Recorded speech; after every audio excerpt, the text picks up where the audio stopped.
Hey, Clifton, you're first. Can you hear me okay?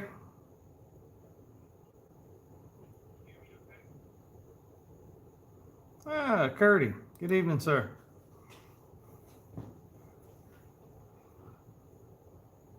Oh, you're never ready. You'll be working right up to the last minute to get ready for that, Curtie.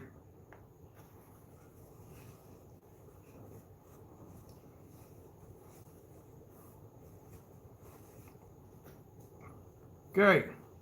Glad. Just put a Wi-Fi bridge in to get the Wi-Fi signal out to the shop. I actually had to get a little creative to get it in here with the foam and the metal building and everything.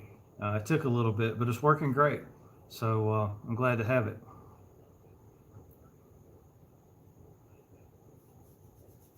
I'm looking down here. I'm reading y'all's questions. It's a little bit bigger than looking at the phone. Hanky, how you doing, sir? Been a minute. I hadn't done a live in a while. It's been a while. I can't think of the last one we did. Maybe around Christmas. 2 a.m. garage took apart a top end of 250R 81. Okay, well that's good. I hope you found everything in okay. What'd you find when you opened it up? Is the piston intact or have a hole in it?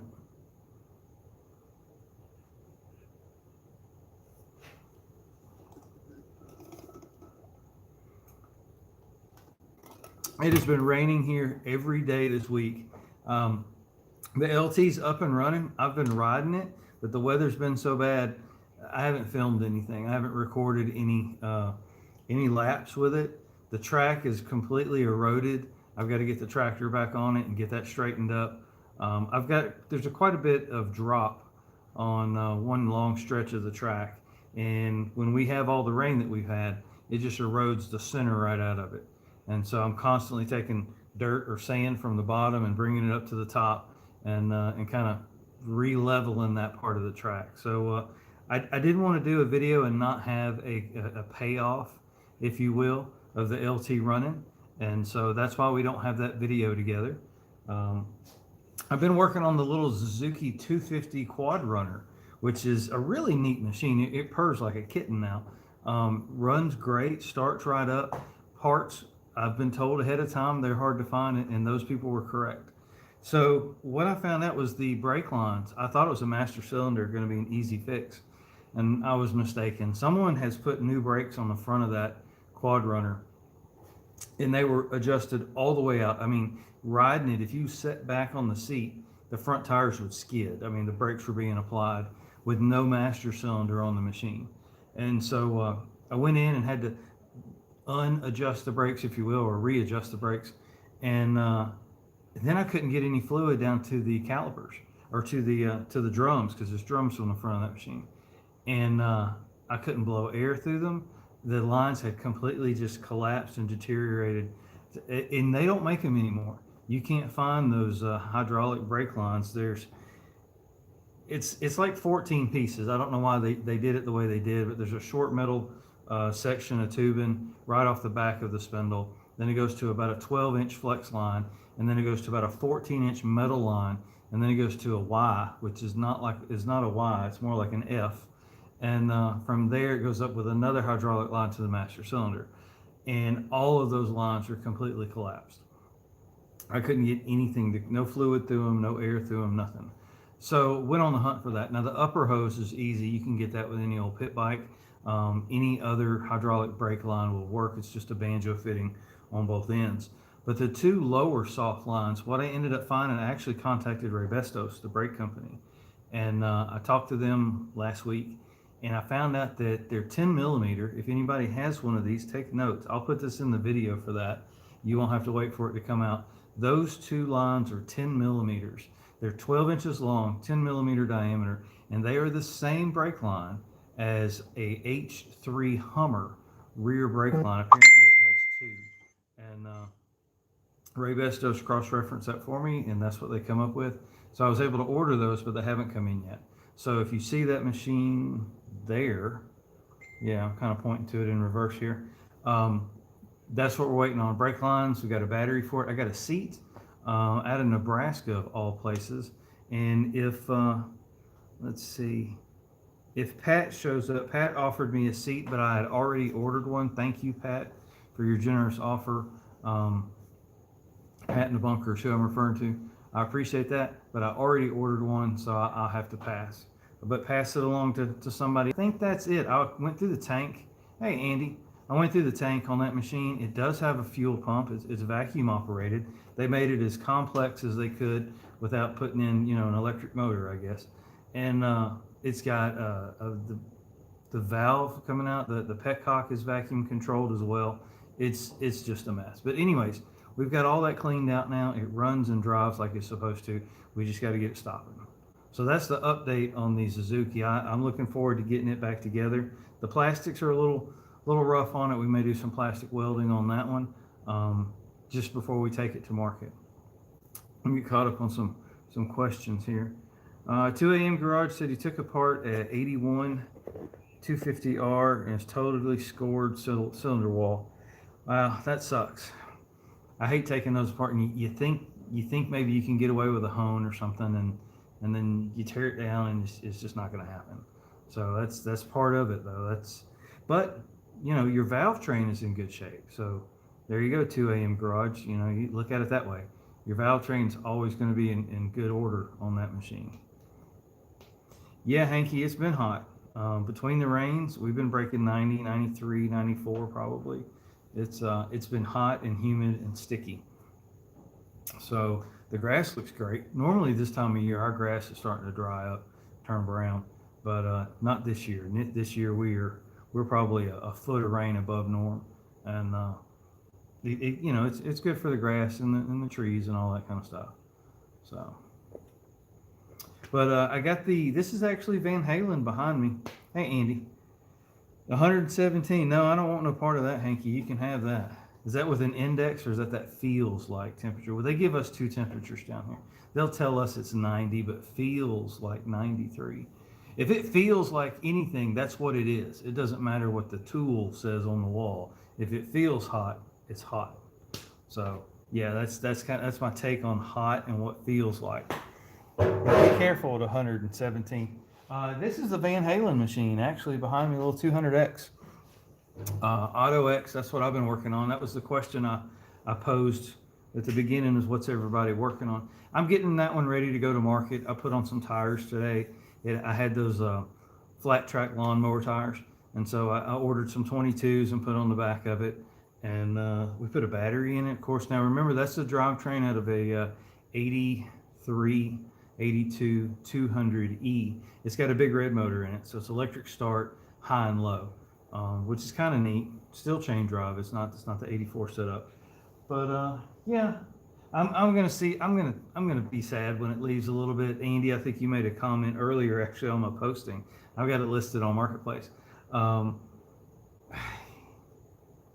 If you had these, would you really ride the 200? And that's kind of where I find myself. If there's something a little nicer in the stable, do you really ever take the pony out? And no, you don't. You go, I'd rather ride that. So based on that, I don't ride it, and it is an Auto X, so it's not near as desirable as an hand clutch machine. I'm gonna let it go. I can take those funds and put them towards something else. I think I've got another project coming up. I won't allude too much to it, but I got another big project coming up, 2 actually. But the LT is come right along. That's been my big project so far. That should be the next video coming out. If y'all are interested in that. Seat cover my 200X 84 model. We don't have any options for spare parts here in Australia. Let me see. Come out of Florida, Pittsburgh. Oh, well, good. All right. There is a company in South Florida that makes seat covers. I don't know who they are. They actually make the entire seat for the ATC 70. If you go on eBay, you can pick that seat up. It's not the same thing you're working on, Darren, but it's the same company. They're based out of South Florida, and they actually repop the metal pan, the foam, the seat. It's already wrapped. It's not cheap, but if you've got a rusted out pan, you're looking at buying another rusted out pan and then foam, and if the foam's tore or cut or whatever. I think I paid $200, 175, $200 for that seat. Took it out of the package and bolted it on the machine. Sometimes you just kind of have to pony up. I didn't have to source out the correct cover or foam or anything like that. It was kind of plug and play. And so, sometimes you just have to do that. It's just smart money when your time's invested. By the time you order foam, I looked at foam for the Suzuki, and the foam, the cheapest foam I could find for it was $50 with $25 shipping. Well, now you got $75 in foam. You still don't have a cover to go over it. You're pushing $100. Doing a seat nowadays is about $100. You can slice it any way you want. I picked up a seat. It's usable as is for $70 with free shipping. So I'm still in it cheap enough that I could put a cover on it and still be at that $100 mark. But I could use it just like it is, which is the plan, and I'm $30 ahead. So again, put pen to paper when you're buying some of these parts. Sometimes it's better to buy it already put together, and sometimes it's better to find the components. If I had good foam, I just certainly would have put a cover on it. But this foam on the Suzuki was shot. Northern California, I bet. I didn't know that's where you were from, Hanky. Let's see, get caught up here. Andy's moving some things around. Apparently, he's thinning the herd, they say. So you got to. I mean, those of us that aren't necessarily, collecting all of them, you can't just let them sit. You got to ride them. You got to keep the fluids in them. You got to keep them from rusting and things of that nature. And everybody's climate's different. Down here, rust is a real factor, and so you got to keep that in mind. If you're going to let something sit, it can't sit outside. It's got to be inside. It's got to be dry. It's got to be relatively climate controlled. Whether hot all the time or warm all the time, it just can't fluctuate. Down here in the South, even something inside will rust. So it's kind of sad. It really is. And I've had some machines longer than others, and I can kind of see they start to deteriorate, and that's kind of one of the motivators for me to get rid of it.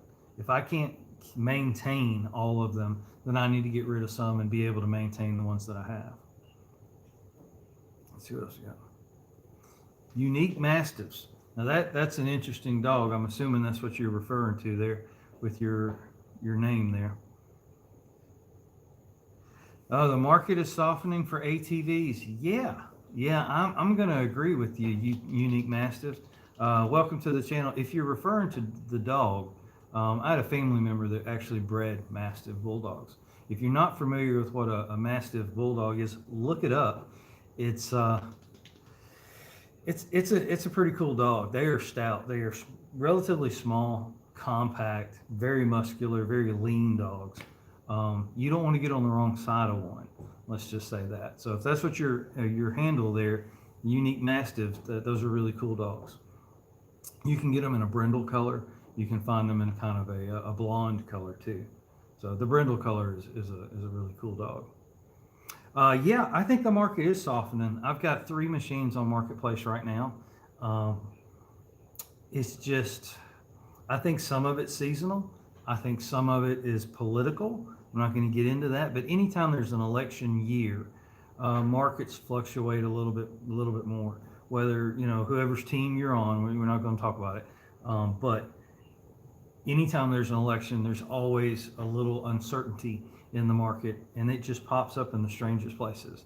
I have not seen a lot of people buying ATVs for whatever reason. Some of that's the side-by-side market. Some of that is just money is not as free-flowing as it was back in 2020. I think those two things probably have as much to do with it as anything else. So yeah, depending on what the machine is, spring is always a good time generally for outdoor vehicles because people have been cooped up inside. And hunting season is always good for a 4x4. And so that's kind of where I find myself. I've got that 450 ES back there over my shoulder, and I'm not going to give it away. So if I have to sit on it to hunting season, that's what I'll do. That's only a couple months away from us. So that's fine. It's money in the bank. Whether I sit on it or sell it, it doesn't matter in the big scheme of things. But I'm not going to cut the price just to move it in the summertime.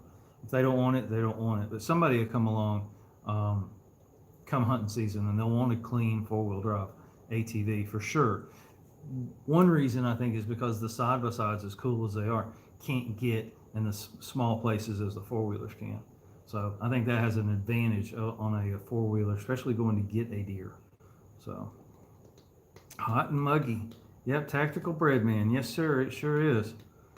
It is hot and muggy. Like I said, when it's 90 degrees and rains for 15 minutes and then gets 90 degrees again, it's like a steam bath around here.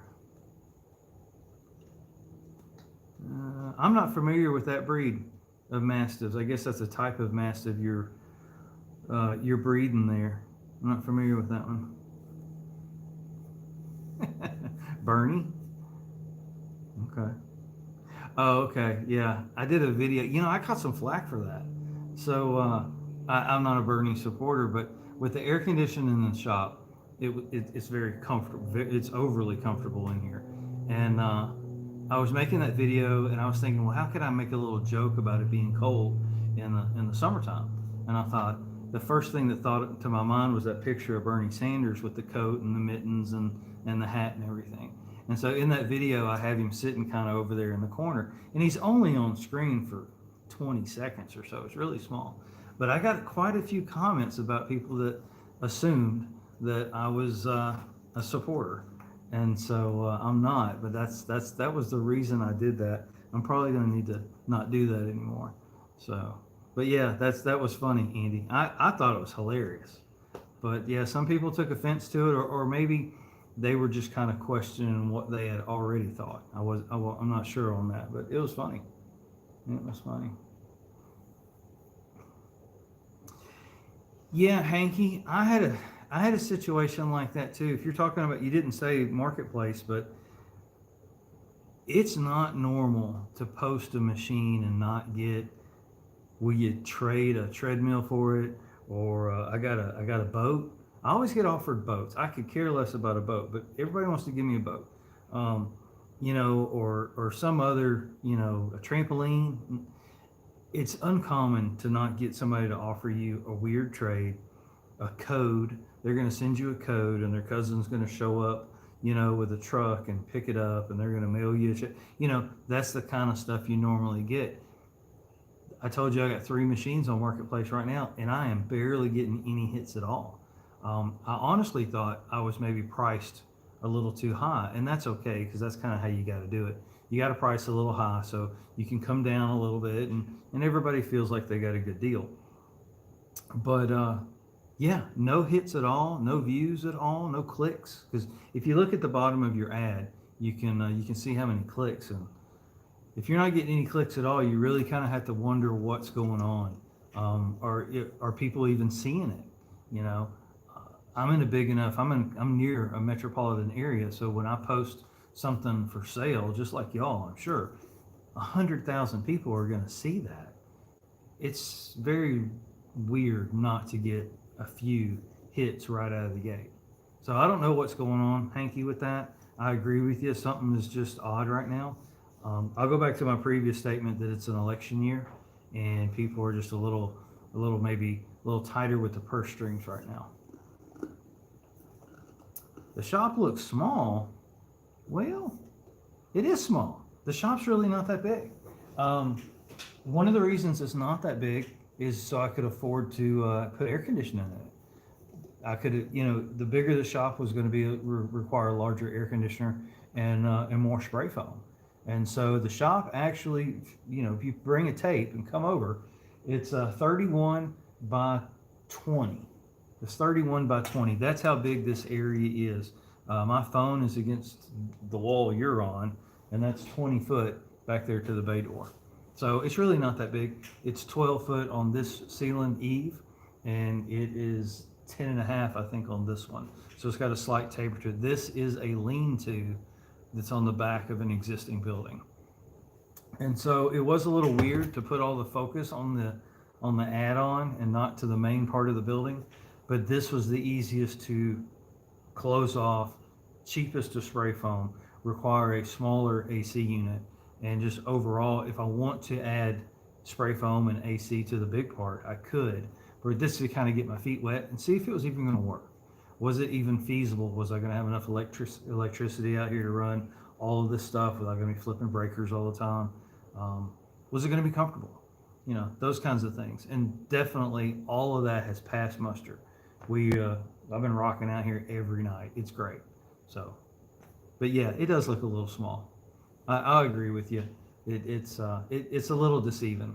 So I could do like the Sesame Street. I could run way back there and go far, and then I could run way up here and go near, if that would help. Texas Redneck. Now, Texas Redneck, didn't you win the flags from Sammy's Flags? Am I right on that? If so, congratulations, and I hope I remember that correctly. Yeah, nobody has extra money. It is it's strange right now. Yes, unique mastiffs. I did put in a mini split. I put in a 24,000 BTU mini split. It popped up for sale. I was looking at a 36,000, which was way overkill. I'm sorry, 30,000 BTU, which was way overkill. If you run the math on this square footage with this amount of spray foam, I really needed between a 12 and an 18,000 BTU mini split. And so, being me and knowing that I had to compete with that door back there because it's non-insulated, I thought that I needed to kind of overdo the air conditioning a little bit. And so this 24 ended up going on sale. So it was significantly cheaper than the 30,000 BTU mini split. And so it's directly above me. It blows on this side, furthest from the door, which is where I stay, which works out really well. So it's actually blowing right down on me. It's got a window or a wind splitter, and it's going up and down like that, so it kind of blends the air through the shop, which of course it blows long ways. And to my right, some of the videos you'll see, there is a box fan. Eventually, I'd like to put in a ceiling fan just to kind of stir that air a little bit and always kind of keep it moving. Right now I've got a little box fan that does that job for me.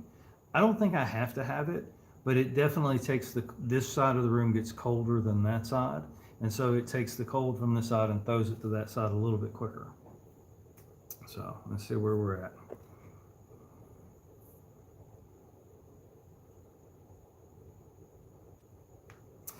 Two-stroke tripod. I've seen you before. You're on Instagram, sir. Yeah, you could take it down. So I did that a week ago. I deleted all of my items for sale, and I came back and I started selling them again one at a time and not flooding marketplace. And what I found out with that, which was kind of interesting, there was a machine that was kind of stuck. I had put a machine for sale a year ago, sold the machine, and somehow I delete all of my for sales after they're sold. It would not delete, and it was in one private group. It wasn't on marketplace directly, but I had to delete that 3 times before it went away. Now I don't know if that had something to do with low click count or not, but yeah, that's a good idea, is to every so often delete all of your listing or what you're listing and then repost it. So that's a good suggestion.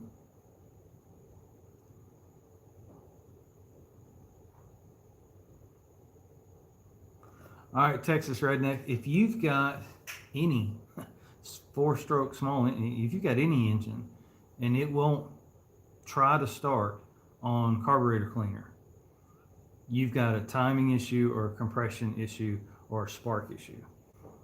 If you think about it like this, you can take any engine, 2-stroke or 4-stroke. And don't nobody come in here with some oddball engine. We're talking 3-wheelers and 4-wheelers, 2-stroke or 4-stroke. You could take the carburetor completely off of it and put it over on the counter. You can come back to that engine, spray a little carb cleaner in it, and turn it over. And if it should pop off, if it doesn't pop off, then you know carburetor's not the problem. Your problem is probably going to be spark or compression. Timing is always an issue, or excuse me, timing is always something you need to check as well, even on a 2-stroke. And some machines, the stator's locked in place, and some of the machines, the stators can actually be indexed a little bit, and that's what I mean by that.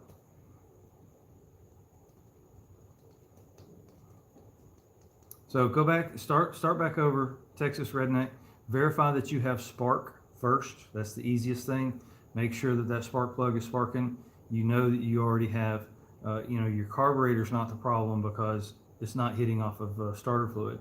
So the next thing, you've only got two things left. It's going to be either timing or it's going to be compression. So go back, verify your timing, and then, or if you have a compression tester, verify your compression. I did have a 200E give me a hard time one time.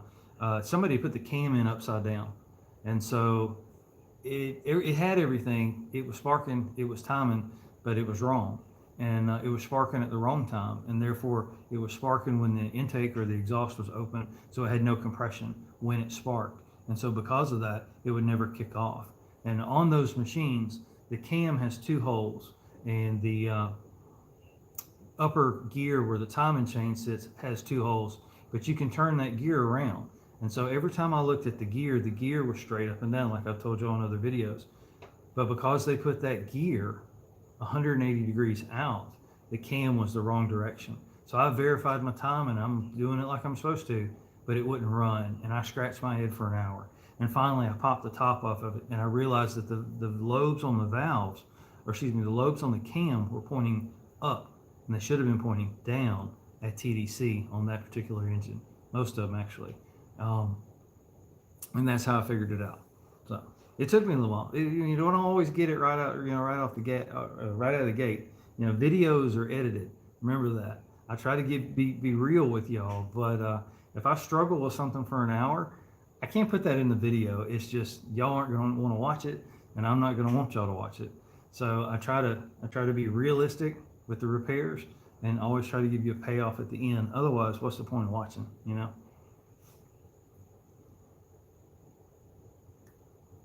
Let's see, changing the picture with your ad. Yes, two-stroke tripod. Oh, it's always good. A lot of people take really crappy pictures, and it's funny. My favorite one recently was a guy was selling a car, and he took a picture of the car from his kitchen table, because you saw like a box of cereal, and you saw like some cups, and then through the window with the curtains and the screen outside in the yard was the car he was trying to sell. Now, he's a pretty lazy fella. He wouldn't actually walk outside to take his picture, but that was pretty funny. It was pretty funny. I saw that. It's like, this guy really doesn't want to sell that car. So there's Pat. Hey, Pat, welcome. Let's see. Hey, Kane, take care.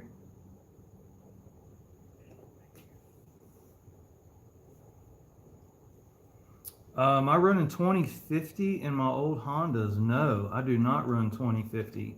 I run T4 or T6 Rotella. I don't even know what that is. Is that 1540?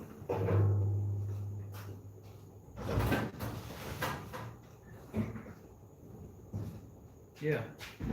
T5. Yeah, T5, T6. So here's what Curtie told me, guys. Whatever oil you run, look right above my finger with no fingernail. See right there where it says JASO and JASO2. Y'all read that? Whatever oil you get, whatever brand you want, whatever weight you think you want to run, it's got to say that for wet clutches.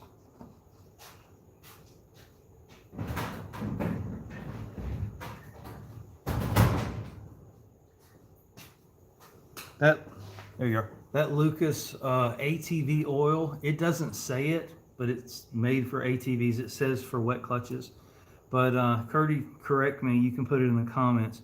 JASO, Japanese, something or other standard. That's what you want to look for. There it is. Yeah, I couldn't remember the ribbon part. Curtie chimed back in. Thank you, Curtie. Curtie makes me look good, y'all. Thank you. I appreciate that. Hey, Pat. I'm doing good, sir. I hope you're doing well, too.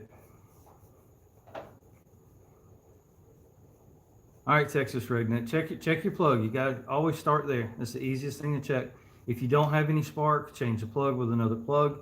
If it still don't have any spark, check your switches, check your key, and just kind of backtrack from there.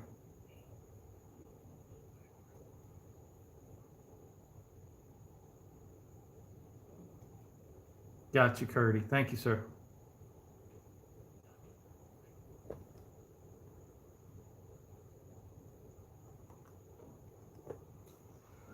But yeah, that's what's been keeping me busy really this week. It's just been dodging the rain. I got to tell y'all, we've got a front brake conversion coming up on the T3. We got an oil leak on the T3. I want to get to the bottom of that. It just sits like that and leaks. I don't know. It's something on the bottom. I hope it's fixable without too much trouble. Let me show you what Curtie's talking about. Hold on, let me grab some oil.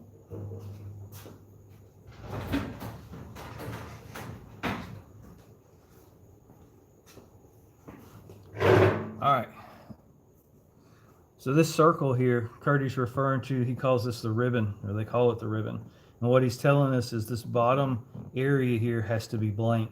And what I mean by that is in the middle, you see there's some words, and on top of the ribbon, there's some words too. I can't read them backwards. But the bottom has to be blank like that. Otherwise, what it has in it is a friction modifier, I believe is what he's going to tell us. And you don't want that. That's going to cause your clutches to slip. And so you want definitely to have the JASO rating on your oil. That's what I go by. That's the easiest thing, is you just read it right there. Because I found, Curtie, you can shed some light on this. I found a lot of variations of that ribbon. That they have all types of different things. It's not like just one thing written there or not written there. So what Curtie's saying is leave it blank, that bottom part of the ribbon has to be blank. And then also in the text, it has to say JASO. So, see what else we got going on. You know, we've been in the shop almost 2 months now since completion, and I got to tell you, I haven't had really any issues at all. Some of the things that the hose reel, I know it's kind of a silly thing, but I have never had a hose reel before. And so it's always been you drag the hose out for air and you drag it back and you're stepping over it and stuff. Little things like that just make coming out to the shop that much more enjoyable.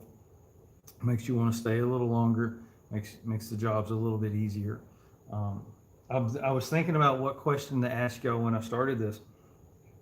And my first question I was going to ask you is, what's your favorite tool in the shop? I've had a couple over the years. The 4.5-inch angle grinder is probably still my favorite. I can get a lot done, a lot of work done with that tool in a really short amount of time. But I got to say, the big cabinet that we brought in, I may put that in a video, the big metal filing cabinet, I did not realize how I knew how unorganized I was. But it has added so much organization. I can literally, just like I did, I'll know exactly where the oil's at. I go over there, pick it up, bring it back, and I put it back. Little things like that really go a long way with having a more enjoyable time out in your workspace. Whether it's a shop like this or you know, just organizing your toolbox a little bit better where you know where everything's at.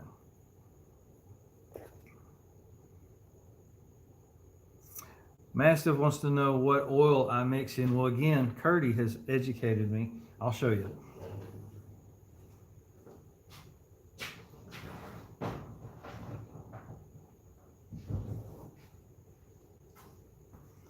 Now, y'all know most everything in the shop these days is going 2-stroke. I like 2-stroke. 4-stroke's fine. 2-stroke is exciting. That's the difference. That's how I like to explain it. A 4-stroke is fun. 2-stroke is exciting. There you go. So I use Motul 710. I buy it in the gallon. I get it from Amazon. It's about $26, $28. I think it varies. Don't quote me on that. I've seen it as high as 30. You can get it in the gallon like that. 710 is the number. Or it says oil if it's upside down. OIL. Think about that. And then I have just a little quick measuring cup here, and it tells you how many gallons to put with it. And so now this is where I kind of go away from Curtie. Curtie, I think you recommend 40 to 1. Quote me or correct me if I'm wrong. I have been running everything at 32 to 1. just a little bit more. I know these machines say 20-1, but Curtie has taught me that that's with the older oil, not the synthetics, and with leaded gas too. So because the gas has changed and the oils have changed, our ratios need to adjust as well. And so because of that, I run 32. I think Curtie's going to tell us he recommends 40. So, oh, Pat's here. Southeast Vintage Cycle Rescue. Welcome, sir. Good evening.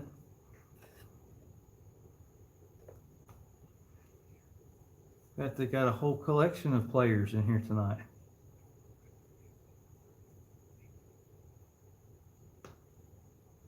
Well, thank you, Pat. I actually commented about you earlier. Pat had offered me a seat for the Suzuki. He said he's got some parts. So if Pat's willing to part with some parts, y'all look Pat up and maybe he can sell you some good parts. He offered me a seat after seeing last week's video.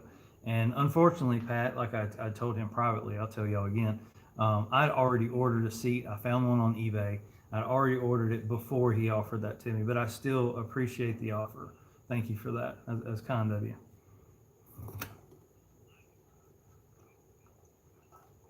Pat, have you know, Pat was the very first member to the channel, and has been, I think, probably the longest running member since we started doing this. eBay came out, or sorry, YouTube came out, I don't know, I guess about a year ago for me. It's based on how old your channel is, and once you hit certain milestones with subscribers and so forth, open new features open up to the channel, and having members and membership, and that's kind of what this is about tonight, is, you know, kind of a more, you know, giving back to the community, not just a video where it's real one-sided. It's kind of a back and forth. And what we've got going on, y'all, is really, I don't know if they have it in other motorsports or other hobbies, but when we do these lives, you know, Matt was doing them from Garage MC. Matt was doing the lives pretty consistently, and there's a group of guys that are popping in here that have got a wealth of knowledge. So if you're new to this game and you have a technical question, these lives are a great way to get it answered, and get it answered by somebody that knows a lot more than me and a lot more than most of us. So certainly, by all means, if you've got a question, you know, get it in here during these live events. The three-wheeler community with Preston and Curtie and Matt, and I'll put myself in there to try to help others out best I can. You know, Preston's bringing in some really big heavy hitters, if you will, in the restoration field. You know, Travis is being more and more active on social media, and so he's, you know, helping people. And so I don't know if you get that in other motorsports. I've never experienced it before. I guess, you know, a lot of it has to do with technology and how easy it is to do these lives and so forth. But yeah, if you're new, or even if you're not new, if you've got a question, now is a great time to put it out there in front of some people that know and probably have experienced the same problem you have. Yes, Pat, I do. I should have it out here somewhere, and it looks great. So I'll tell you the rest of the story. Paul Harvey there, the rest of the story. So I got the machine running. The Suzuki is what we're referring to. I'll back up. So I got the Suzuki quad runner, and the people gave it to me. I was at a yard sale. We got to talking, and they gave it to me. And so here in Florida, you got to have a title or bill of sale or something. And so I got it running. I was thinking about it, and I was like, I was so worried about the snake that lady was telling me about. I didn't even think about getting a bill of sale from her. And so I went back and I got a bill of sale from the owner. The gentleman was home. I went back literally Monday or Tuesday of that week. And I talked to him, and I told him about the machine and how it was going. The video was coming out, and they hadn't seen it yet, so it was going to be a surprise to them. And so I kind of kept it that way. But I asked him if he had the hood, and he did. He had the hood, and so I have it for that machine. So yeah, thanks for checking. Let's see. Harbor Freight magnet light. Yes, that's a hands-free job there. I used to laugh at the guys that had the little clip-on light that put it on their hat, and I thought, no, I'd never wear one of those. I'd never use that. I borrowed one the other day. I'm gonna have to go get one. That is a very handy place to put. That's what the miners had their lights, I guess, and so that's perfect to be hand free. I have a flashlight out here in the shop I generally use, but yeah, being able to clip it or magnet to something and make it hands free would definitely be more helpful. But that is a good tool. I have a magnet on a stick that's pretty handy. There it is.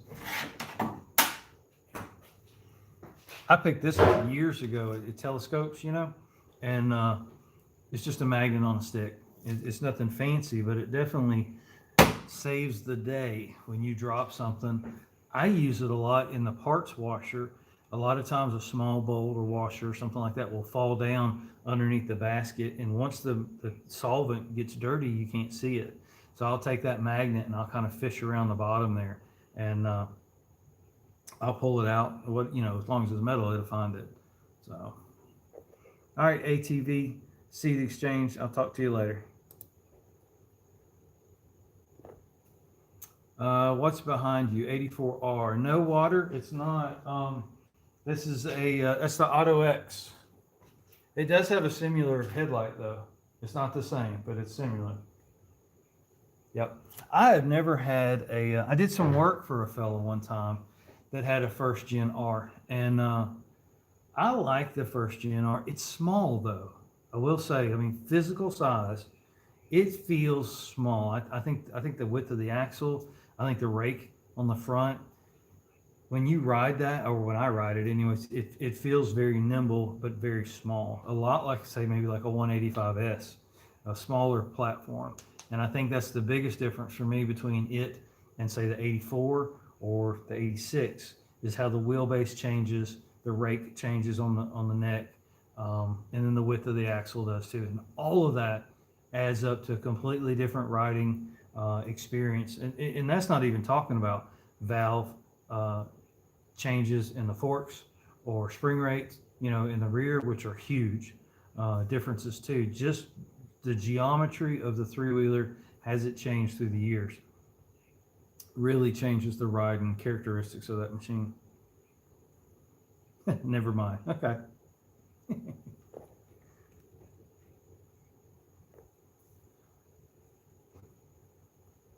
Yeah, I moved. I'm big. I blocked the whole machine. So, yeah. But yeah, got a disc brake coming up kit for that.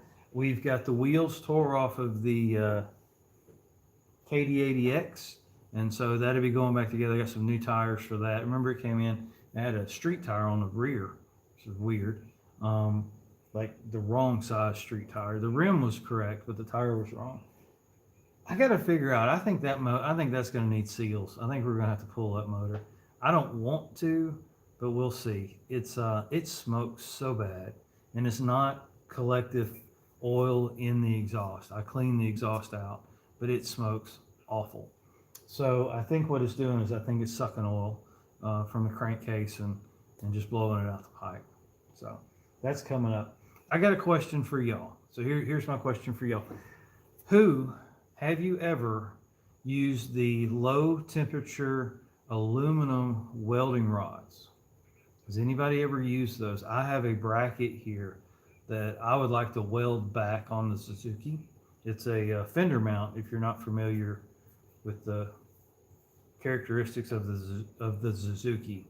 But I'd like to weld that back on, and I've never used the low temp welding rods. Thank you, Pat. I appreciate that, sir. Thank you. I've watched some videos on it, so it makes me an expert, I guess. But have any of y'all had any experience with the low temp welding rods for aluminum? I'm going to try to pick up some MAC gas just so I don't have to drag a torch out, and try to weld that back on. So maybe we'll make a video of that, as long as it comes out okay. But I gave y'all a sneak peek of it. I know most of y'all in here are Honda guys-ish. But so there she is. You see the mud on her. Let's see. I got to do this in a way that y'all can see. So yeah, she's been riding. She's been doing pretty good. We've got some front end work we got to do. You watch the handlebars here and the tires. I can move see that headlight, how much it turns? I know that doesn't look like much, but the tires aren't turning. So it needs tie rods. There's our motor. Everything looks really good. I took it out today in between the rainstorms just to kind of run it through its paces. Got some mud on it. But this is the aluminum grab handle here. And as you see here, this mount underneath supports this fender. Is broken on the other side of it. So it's kind of a trick piece. The Suzuki guys are kind of telling me what's cool and what's not. Apparently this bumper is a little hard to find also. I don't know if y'all familiar with, it's called Pro Design. I'm not familiar with them. They're not in business anymore, at least to the point of making bumpers. I think they make something else now. I did find a website with the same company and the same design of logo, but they are no longer making bumpers.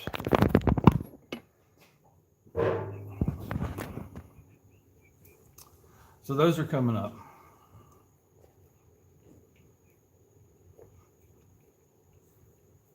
I saw that the surface has to be like super, super clean.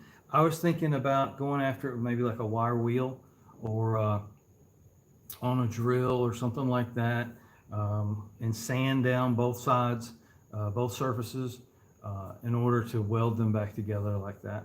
I've never done any aluminum welding, any TIG welding or anything. So that'll be a new experience.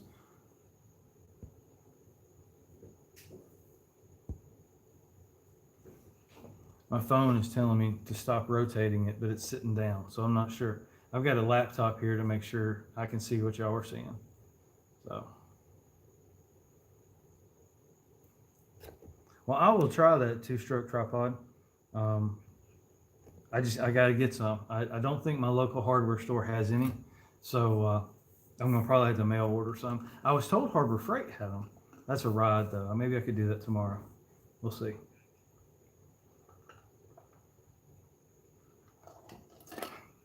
Wire brush is stainless. Yes, sir. That's a good point too. Did I ever show y'all I used to do some stainless work?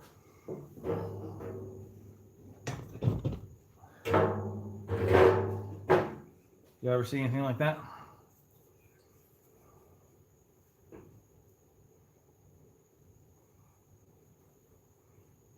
It's got teeth. So that's all stainless steel. It's all silverware. Every bit of that is either a fork, a spoon, or a knife. So I used to do that. That was actually pretty fun. I did that for a couple of years.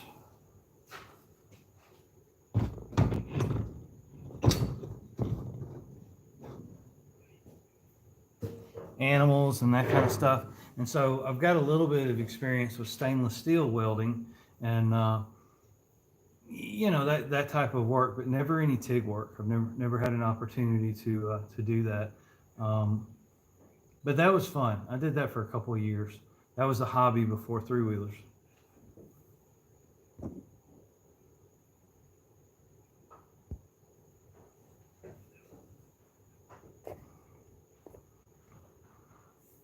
Ooh, Hankey's got an 89 LT. Well, I got to tell you, I found something out about the LTs. There's not a lot of parts out there for them. And if you go to eBay, you won't find a lot of competition if you part it out there. So just be mindful of that. Well, thank you. I like the deer too. I used to do like flowers and other animals. I've done chickens and ducks, and I did a fish one time. That was pretty cool. And I did an apple. That was like, I did an apple about that big. It was all spoons and all kind of laced together. It was pretty cool. But yeah, that was fun. That was fun. I need to do more of that. But I just, you know, the time to do it. So Hankey, if you are going to part out the 89 LT, join some of the Facebook groups specializing in the LT. That's always a good way to do it.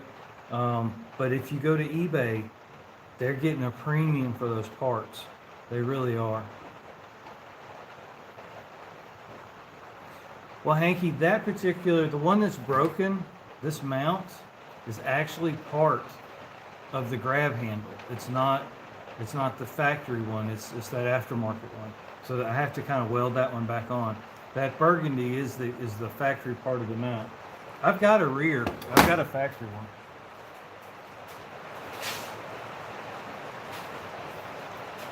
So that's the factory one there. And so this leg here is the one that's, sorry, this one's the one that's broke off. This is all steel. Now I could have welded this back together, but I was wanting to keep the aftermarket bracket.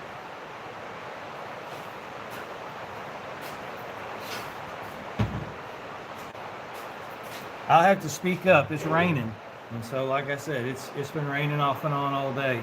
I don't know if we'll lose any of our reception, or if it gets too loud, I'll just have to cut this off. Because it does. It's still, even with the spray foam, I am surprised about that. It gets so loud in here sometimes that you can't even hear the radio. All right, Pat, you take care, sir. Pleasure.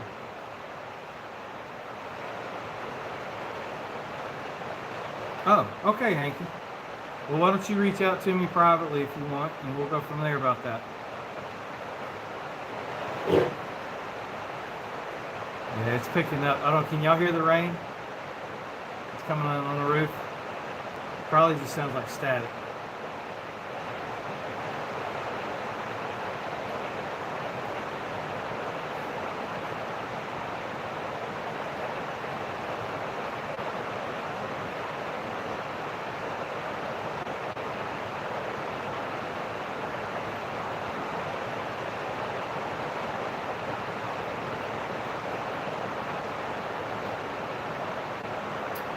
All right, Clifton, that is a very hard part to find. Nobody makes that. If I'm not mistaken, you're talking about the internal return spring inside the brake housing. Hey, Matt, welcome. Yeah, Clifton, those are really expensive because nobody makes them and you can't find them. The hack, and I'll just call it for what it is to run an external spring from one of the 8 bolts that go around the brake housing over to the arm that has the metal cable that goes to it, and you run a spring from there back to the actual housing. It's a hack. It makes the spring external versus internal, but yeah, $80 is what they're selling those for. Honestly, if it's a rider machine and not a show quality machine, I'd put an external spring on it, because the other machines that they made all had external springs on them. So, they realized that having the internal spring was kind of a problem. It was a wear item. It's hard to get to. They quit making them. They changed the design. So I would just say, you change your design and take that spring and put one external. And you can use a carburetor spring off like a small block Chevy or something like that, probably about a 3-inch long spring, and spread out to 4 and then let it retract back. And then that'll cause that cam in there to turn and take the tension off those brake shoes.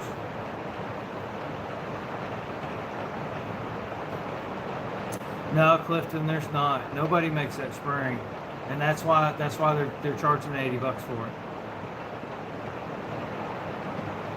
Yeah, Andy, it is hot. Pensacola's not too far from me. That's about 3.5 hours.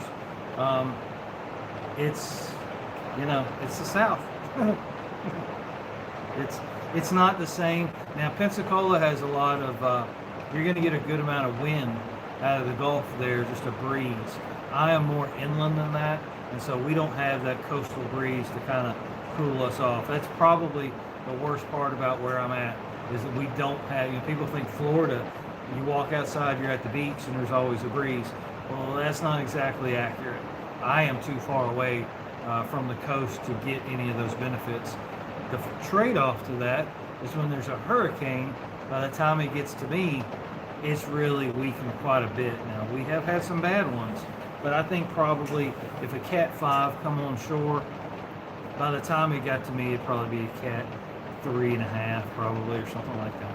So it's the benefit, you take it for what it is. That sounds like a plan, Hanky. Look me up on Facebook, same name, MrcBuilds, and yeah, we can work something out. You're welcome, Clifton. I wish I had one to send you. I don't. I know Garage MC Matt. If y'all aren't following his channel, you need to go over there and subscribe to it. He is doing, he is in a mad dash to finish a very nice 350X, and not finish it haphazardly. He is building a very nice powder coated, nice 350X over there on his channel. He's getting it ready to go over Preston's big event next weekend. So if y'all want to see how that comes along, go over there and check out his channel and get caught up to speed on that one. I think he's in a roller stage right now, and knowing him, he's probably putting the motor in it tonight.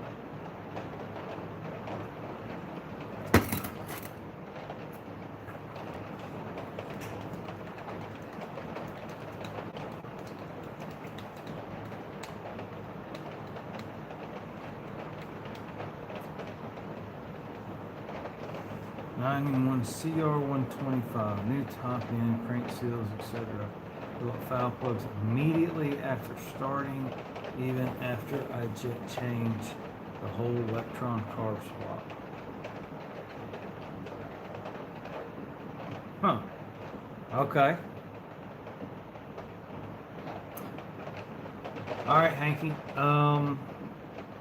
So this is probably not going to have anything like what you're doing, but I'll just tell the story. So I was fighting, I fouled 3 plugs on the LT right out of the gate. It smoked like crazy. I dumped all the fuel out of it. Yeah, probably a leaky crank seal. He said he just put new ones in, Matt. It doesn't mean that it didn't get sucked in. Did you pressure test it? If you pressure tested, you could have put too much air pressure in it and blew a seal out. So Curtie's just chimed in with a leak down test, and so that needs to be done. I'll tell you what I did, and this is dumb, but I'll tell it anyway. So I was in a rush to get this thing fired up, and so I reused this assembly that was on the carburetor, and it's just a small, external little air filter, no big deal, good size, and it was smoking, and it was running way rich. I mean, like just crazy rich. And I rejetted it, and I moved the needle, and I cleaned all the fuel out of it, and I went back and changed my fuel mix, and I couldn't put my hand on what it was. And so after pulling the carburetor for about the 5th time, I laid this down, and when I laid it down, I turned it where I could see in it, and I realized that it couldn't breathe. That big filter had a little hole in it.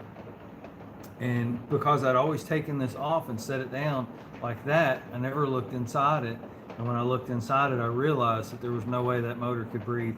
It would run and it would idle, but as soon as you tried to come off of idle, it would fall on its face. So, do you have any possible air restrictions, Hanky? If that's not it, can't pressure test it. The only thing I can do is a compression test. Well, I mean, it's good to know what the compression test is on it. Do that.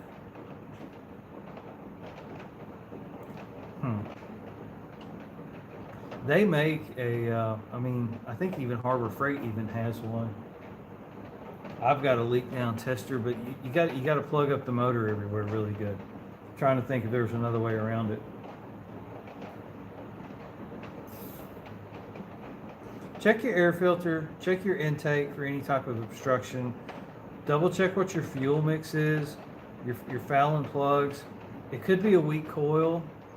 If the spark's not hot enough, maybe to burn the fuel, enough that it's getting coated, it's getting built up on. I would go back through the basics, but the guys are right. A pressure test is going to be the only way or a leak down test is the only way you're going to know if you've got a crank seal that's out or not.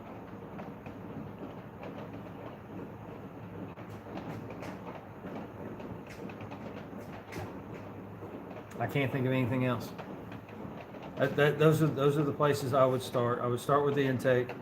You've already went through the carburetor, so I would probably rule that out at this point and go to check your fuel mix, check your ignition, and then try to come up with a leak down test or something. I think I have a leak down test kit tool. Message me. We've got other things to talk about. Message me after this tonight or tomorrow, and maybe I'll send it out to you. You can use it and just send it back to me. How's that? 40 to 1 with 91 new OE coal. Okay. How does it return to idle when you wrap it up? Does it return to idle really slow? Does it like step down, or does it race up even though you've let off of it and then it comes down?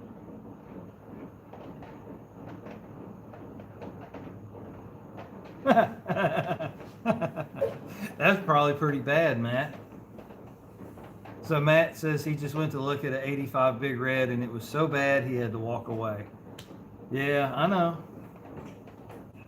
Curtie, there's something we haven't mentioned. Curtie mentions the exhaust. Make sure the silencer's not plugged up. You know, anything like that has to do with air, the amount of air, the speed of the air can go in or come out. I did that when I was chasing mine. I pulled the header off. I pulled the silencer off. I flushed them. I didn't know, you know, if anything could have been in there. I flushed both of them. I put it back on. Mine was still that restrictive air filter, but that certainly could be part of it. It will drop like I hit the kill switch. Okay, well. So you rev it up and you let off of it and it comes right back down to idle.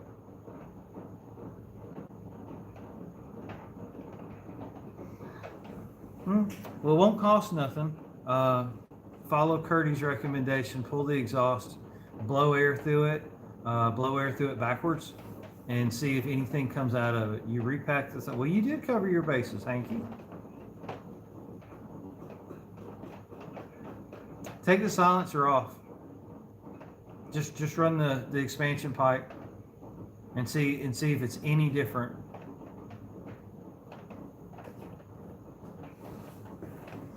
Let me see if I can put my hands on mine.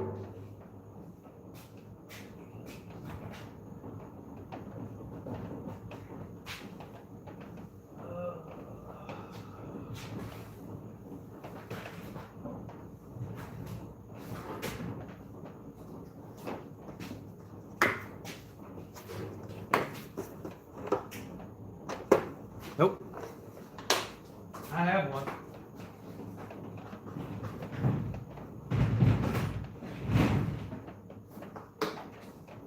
You get all these little cool plastic cases, and then you don't know what's in them. It's not it either. That's a dial micrometer. Never used it. I was going to, though.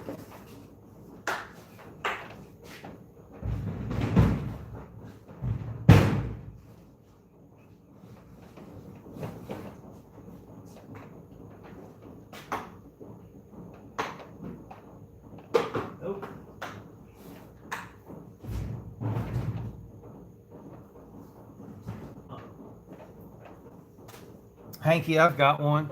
I'll send it to you, and you just send it back to me after you check it.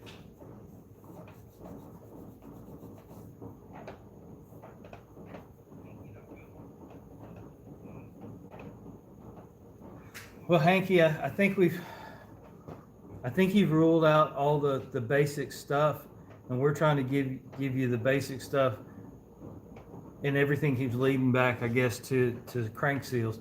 That's the one thing none of us want it to be. We want it to be anything but that. Because the idle comes back down, like you say,